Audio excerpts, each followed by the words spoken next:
Audeze's lightest ever over-ear headphone, the LCD-1. Technically, these are the 2019 LCD-1s, as it does share its name with their original planar headphone from 10 or so years ago, but nothing is shared between the two.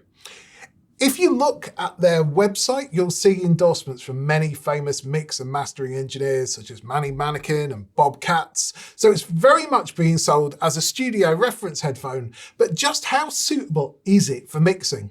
And how does it stack up to probably the most widely used studio headphone of all time, the Sennheiser HD650?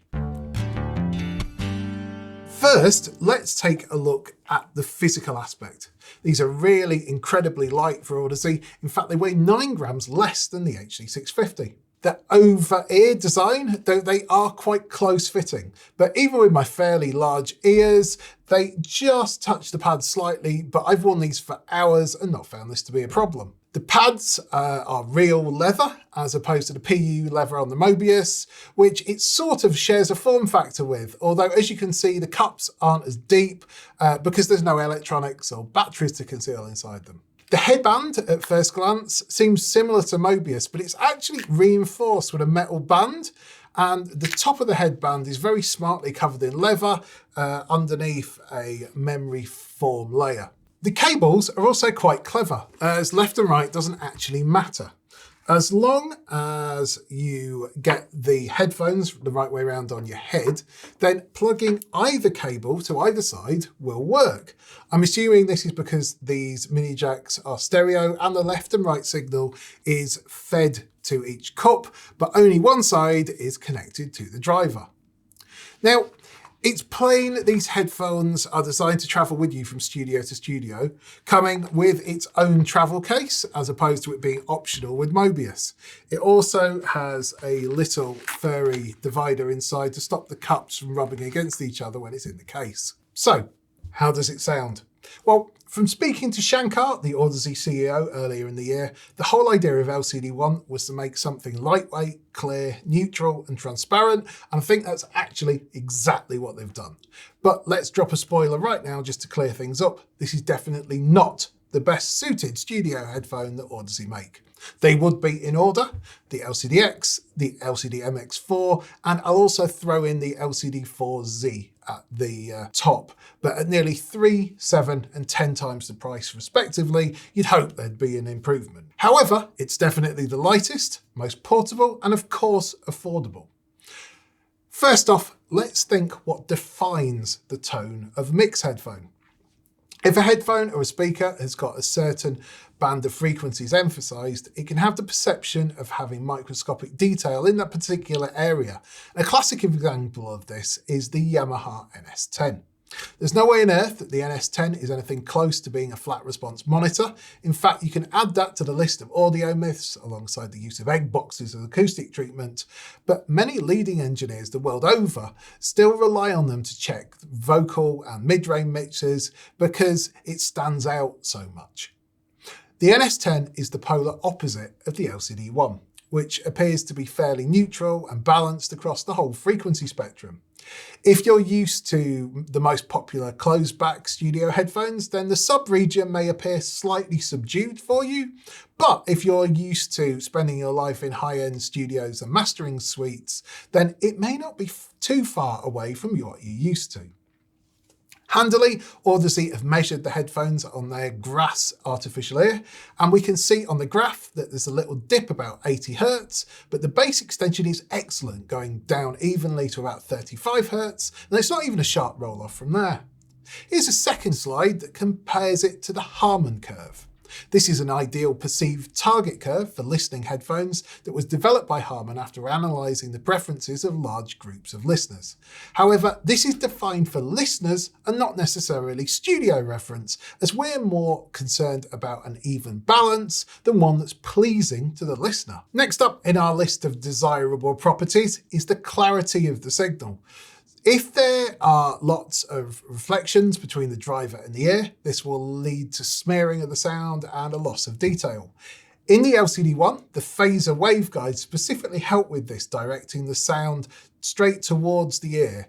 The material and the size of the earpads will also have an effect. Some manufacturers use large soft earpads to absorb some of these stray reflections, but of course this will impact on the perceived efficiency of the headphones, making them quieter at the ear. With the LCD-1, the drivers are close and the pads are fairly tight up to the ears, so this appears to be minimised. Another factor that defines how the headphones perform is the response speed of the diaphragm. The quicker the diaphragm moves, the sharper and more accurate the transient response. A fast responding driver can follow much more closely the audio signal being fed into it, resulting in the ability to hear more details in the recording. The planar drivers used in the Audeces do characteristically have this in droves, but it must be implemented correctly, and thankfully here it is, using the same diaphragm material as its larger counterparts, the LCD-X and the MX4, providing this detail in droves all over the whole frequency spectrum. The LCD-1 has both positive and negative sets of magnets mounted on a single side of the driver, similar to the older EL8 model. This is in comparison to the dual-sided magnets found in the other over-ear LCD series, which obviously helps keep the weight down, but probably due to the slightly smaller driver size, it manages to only just be behind the bigger headphones in terms of dynamics, even with their much bigger magnet arrays. In fact, it's absolutely exceptional for a headphone of this size. The LCD-1 is a noticeable improvement on entry-level planars such as the Hi-Fi Man HE400i in every aspect. But the real question is it a better studio headphone than the engineer's favourite, the HD650? To answer this question in a way you might easily relate to in the studio world, let's talk about monitor speakers. Let's suggest that the 650 is a bit like a mid-range monitor, like the £450 Adam A7X with a 7-inch cone, compared to something like a £900 PSI A14M with a 5.5-inch cone. The PSI is a much more accurate speaker with far more detail and separation, but even though the Adam can't compete with its mid-range quality and dynamics, it has a sense of lower mid-range weight to its delivery, predominantly from having a larger bass driver. There's no question that in a well-treated room, you'll get better mixes and translation from the PSI. The other difference between the 650 and the LCD-1 is soundstage. This is the psychoacoustic effect of perceived width of the stereo signal. The HD650 does have the sense of being quite wide and spacious, but the LCD-1 is definitely closer in comparison. In fact, it sounds rather similar to many closed-back headphones that I've tried, albeit with a much more even frequency response. Although this may appear somewhat of a flaw, actually for mix work, I find it a bit of an advantage because it's a lot more similar to working on speakers due to the level of crossfeed that you tend to get in a studio where the sound from one speaker also gets picked up by the other ear. The only problem with this, it's not actually that crossfeed. So you may have to guess the mix translation a little bit, but I've got a great solution for that in the next section of the video. So the bottom line here is that the LCD-1 wins against the 650 in detail and transient response, especially up in the upper mids and vocal area, but the HD650 taps the balance in soundstage and perceived weight of the lower mid-range. The 650 is a fairly well-balanced headphone and I do expect it to stack up well, but of course, this isn't the end of the story. If this was the end of the video, there would surely be comments like, well, I use the 650 with Sonarworks, so I'm getting the perfect balance anyway. So let's address exactly that. Sonarworks headphone plugin is used by inserting it on your monitor bus or as the last plugin on your master bus to re-EQ the sound of your headphones based on a database of measurements taken of various sets of headphones. Just don't forget to disable it before you bounce if it's on your master bus. As we haven't got a custom calibrated pair here, we're using the stock HD650 correction, as I'm presuming 99% of users will be. However, as the production line on the 650s is incredibly reliable after all these years, there tends to be very little difference between pairs. My first reaction is simply, who broke the headphones? As all the qualities that I really love about the 650 have disappeared, and this just sounds like a bit of an unbalanced mess, to be quite honest. Obviously, we've got quite a few extremely high-end headphones here, and I would have expected the tone to move towards that kind of signature with correction, But the absolute opposite has happened. Now, this reminded me of a conversation I had a couple of years ago with my friend Slade at Influx Studios in Switzerland. He was an ardent 650 user before I tempted him to try a set of LCD-X, which now won't leave his side. He told me he'd abandoned Sonarworks for Tone Booster's Morphit, which is a similar kind of plugin, but about half the price. He was getting pretty good translation compared to his acoustically treated main studio with barefoot micromains. Morphit with the 650 is a lot better and a lot closer to the LCD-4Z type balance that I was looking for. It's exactly the same sort of fairly even response that you want if you've got a mastering suite.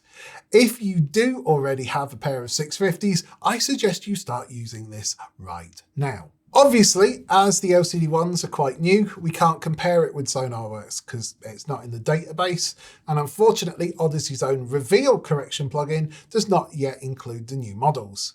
I was, however, shocked to see that it is in the listing for Morphit, but unfortunately, I can only presume this was the original 10-year-old version, as it's all over the shop and it makes it sound like they've gone through a washing machine. Thankfully, YouTuber and all-round headphone guru Metal571 published a suggested EQ curve with his YouTube review of the LCD-1. So I dialed in his settings into FabFilter Pro Q3. I love Pro Q for headphone correction, as you can swap between its standard but low latency and linear phase but high latency EQ modes dependent on where in the production process you are. It's a really good job here by Metal, immediately bringing up the sub and refining the very slight mid-range peaks into something much closer to the larger LCD series siblings. For mixing, I've tweaked Metal's settings very slightly for my ideal mixing EQ. After running through some of my favourite reference tracks, such as Build a Better World by London Electricity, which does a great job on all counts when you want to observe transients, bass response, treble positioning and soundstage together. I've added an extra dB.5 to the sub correction just to bring up those sub octaves a little, a bit like the LCD-X and the MX4 both characteristically do. As you tend to find, most studios have a house curve with a bit of evened out subnotes that are just a little bit more prominent. I've backed off a little on the 2K boost and the 3.7K cut, and then added a tiny bit extra at 8K because I'm over 40 and it just makes more sense to me when positioning hi-hats. Turn this down a touch if you're a bit younger and you haven't spent 25 years between the studio and the tour bus. Of course, that's the beauty of doing this correction in Pro Q, as you can tweak each individual band for your personal preference. Okay, weird time jumpy thing going on now. We're now 3 weeks in the future. Just as we were ready to release this video, Audeze have come through an updated reveal with support for the LCD-1. There's also a whole new section where you can check your mix against famous producers' mix rooms, but we'll cover that later. Don't worry about that for now. So I've loaded up Reveal's corrective curve and have got it here compared to what Metal came up with. As you can see, the peak that's about, what's that, about 1.7, 1.8K, that's pretty much identical. The difference here is this cut. So instead of it being centered about 4K, it's centered at about 3K. I've run quite a bit of material through. Yes, Audeze are on the money with this. It's great. Having that slightly lower seems to work wonders. So I'm going to recommend that you follow that. The places where I'm going to differ with them slightly are in this top peak. They've got a very sharp resonant peak on that top end. I don't like using peaks that look like that when I'm mixing, so I'm just a little bit uneasy. It seems to be a little bit more natural to me to have a slightly wider slope And so that's what I'm going to recommend. It's about doing the same thing. It's just slightly easier into it. The bottom end, I'm leaving unchanged pretty much from before. The only difference that you'll notice really here is that Audeze is following the Harman curve, and I'm after something that I can mix on reliably. The slight raise from, I don't know, beginning, 250 hertz down, I just felt was bringing up that mud region, the kicks and everything a little bit too much. It really didn't need to be.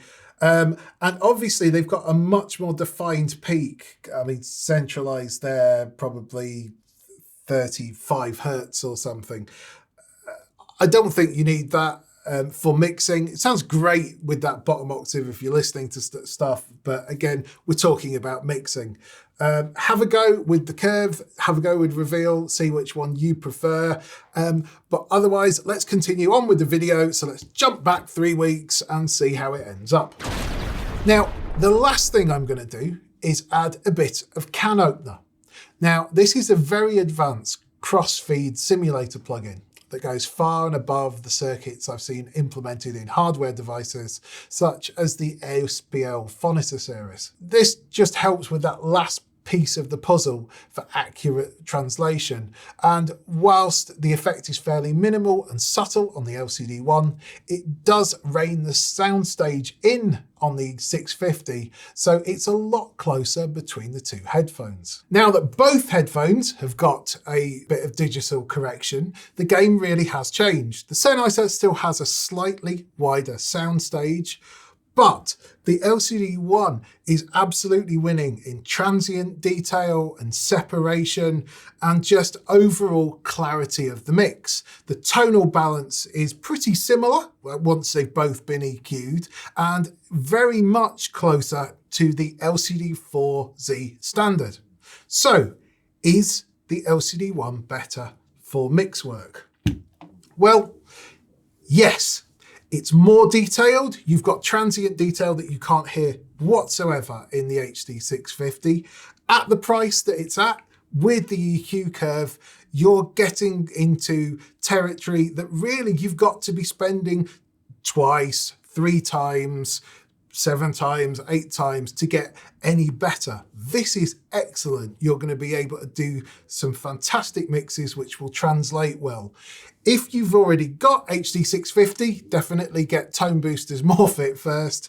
If you haven't and you're looking for a mixed headphone, this really will get every bit of detail that you can for £400. Fantastic value at that. Yes, it hasn't quite got the soundstage of the HD650, but of course, there's LCDX. LCDX does all of this. LCDX has got the weight, the soundstage, the bass extension. That is the headphone that you should be using in the studio. But if you want to travel, this is fantastic. This will get you awesome response. So that's the choice you've got to make. Realistically, do you go for this? Or do you stump up the extra cash and move up to LCDX? They're your 2 real choices. Either of them will get you excellent value and realistically excellent mixes. And that's what we're here for. Any questions, stick it in the comments and I'll try and get back to you. If not, I'll see you again soon.